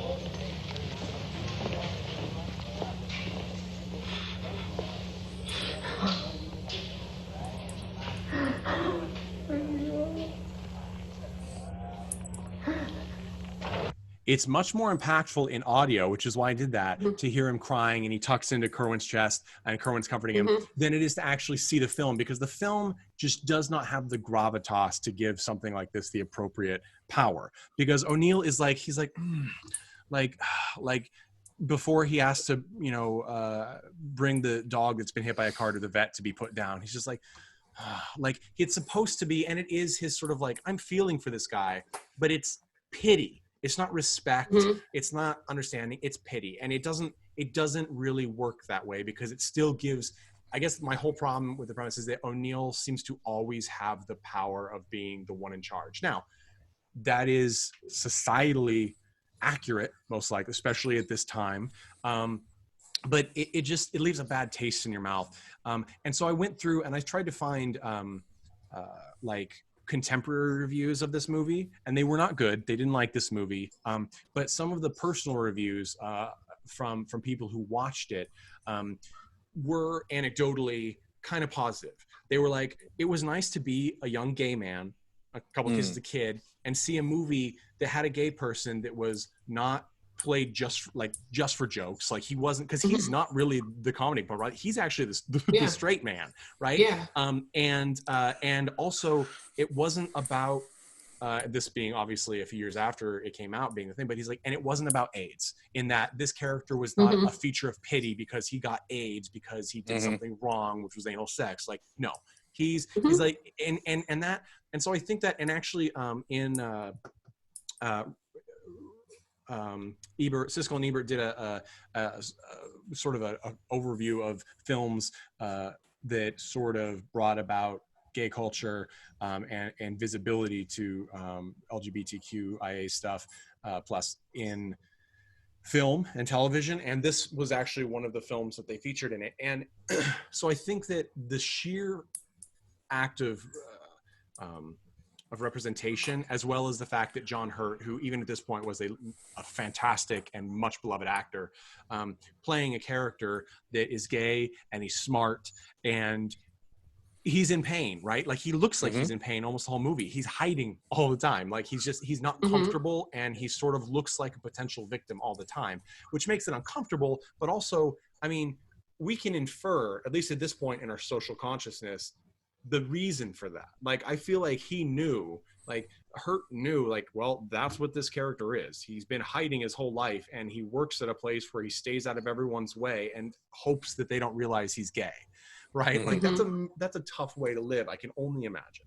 So there's some interesting bits and pieces that I can see how this movie could have had an impact, and why it was, I mean, frankly, the premise for the 1980s of a straight man who doesn't really understand or respect homosexuality and homosexuals, paired with a man who is a smart, intelligent man and a capable officer, that could have actually been a fantastic platform.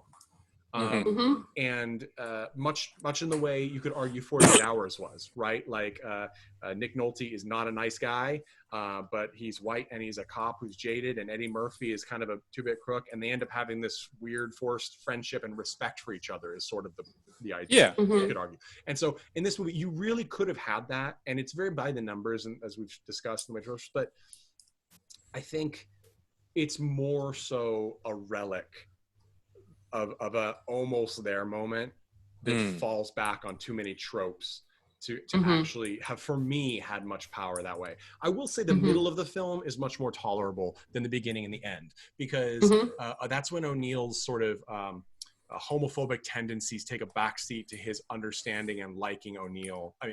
He like softens a little bit. Right, yeah. Briefly. He softens for John Hurt's character. I like to think that he was falling for him. If that had been the movie, it may have worked. It still wouldn't have been a good movie. The thing that would have made this a good movie is you just kind of stick to the by the numbers, like buddy cop thing. You have two people that have tension.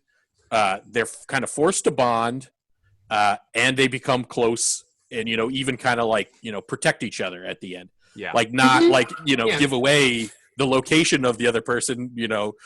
To a gunman, you know what I mean? It's O'Neill's character is a terrible police officer. He's awful in all regards. He does nothing well. He does nothing right, and he can't. Why he was sent undercover, I don't understand. Like, clearly the police chief was like, "Hey, this guy's a super homophobe. Let's fuck with him." Like, that's. You want to hear my theory on that again with the rewrite? Yes.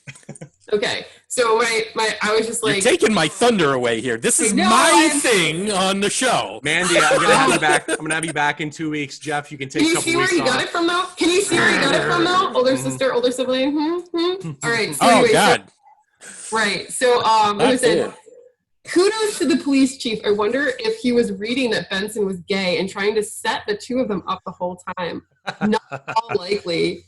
I mean, I didn't pick anything up like that, but more likely he's just supposed to come off as trolling Benson and not homophobic.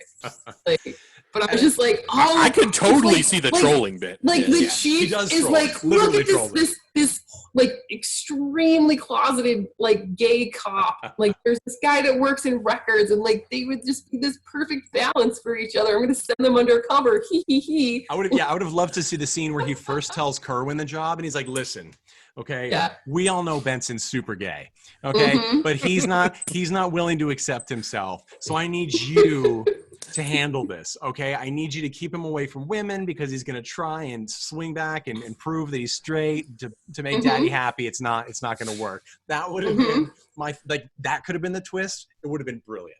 Like it would have been that was Kerwin's briefing. Yeah, right before, and then and I'm again struck. I want to express to people how much these two films are like the same material delivered in radically different ways. Like in the beginning, like it followed, identical. Like in the beginning with Cruisin', you have the chief invite Al Pacino's character in, and he's like, "You ever had a man suck your cock?" And he's like, what? And he's like, "Smoked your poles. You ever been porked?" And you're like, and he's like, no, you got the wrong guy. And then in Partners, he's like, "Take a look at this, Benson." And he hands him like Man's Man magazine with like this Greek god figure on the front, which is the magazine that they get pictures taken for.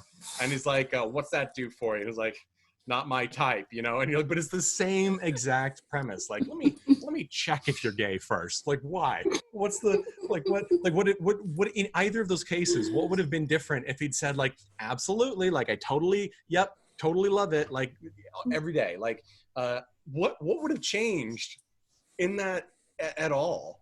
Like, but if they're both there, which makes me think, Jeff, that you're right. That well, I mean, it was there for our benefit, movie. Right? It was to set them up as a straight character. Yeah, exactly. Which, frankly, as the American movie watching audience, we would have just assumed they were straight, because that's our typical. I suppose that is nice that it's kind of like not getting carded when you go to the, right. Like, don't assume, like, card me. Like, I want. It's stupid. It's like if you want someone to work a homicide case and you invite him in, you'd be like, "You ever been shanked? You ever kill someone? You ever slit their throat? No? All right. Well, this guy did. So let's find him." Like, it doesn't make any sense at all. Okay.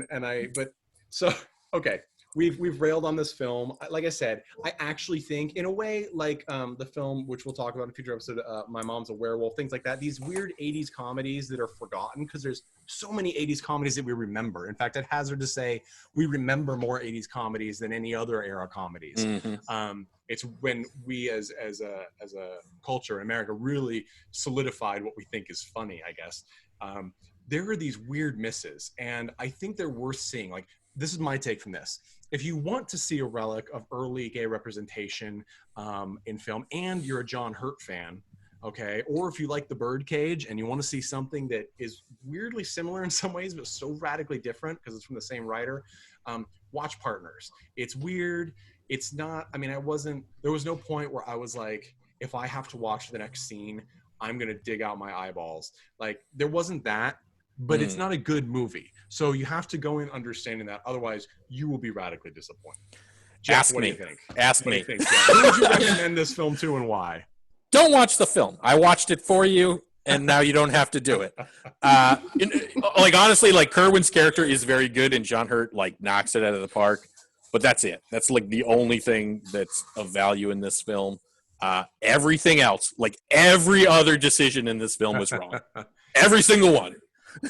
From the music to like the choice of tone to like the acting choices to the script to the goddamn ending that was horrific. Everything was wrong. Every choice is wrong. Don't watch the film.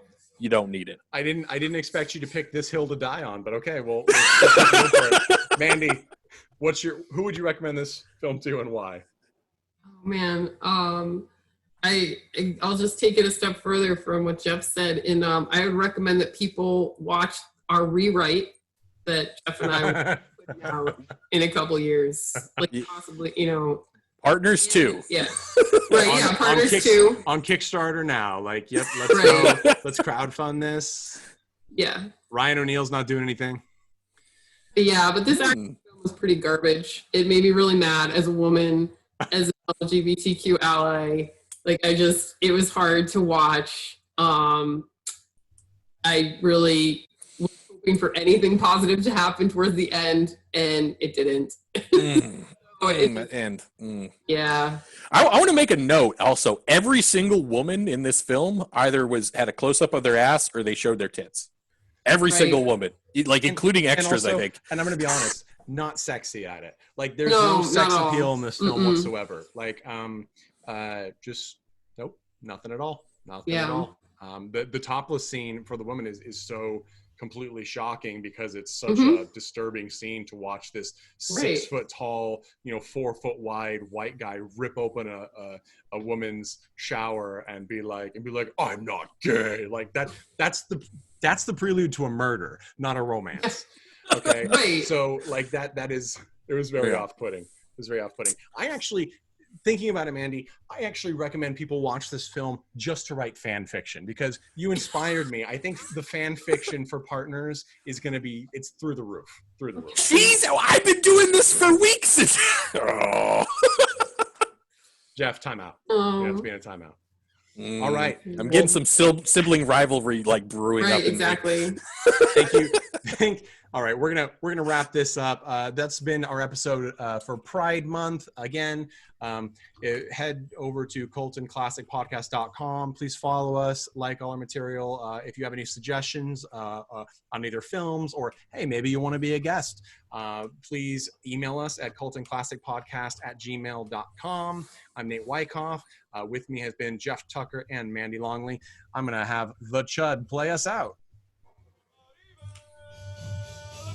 And as always, all the clips in this podcast were used for review purposes and are the property of their respective owners. You can check out more about The Chud Band at facebook.com/thechudband. And as always, you are welcome to donate to coltonclassicpodcast.com. It is a fantastic thing that we do, and I hope you like it.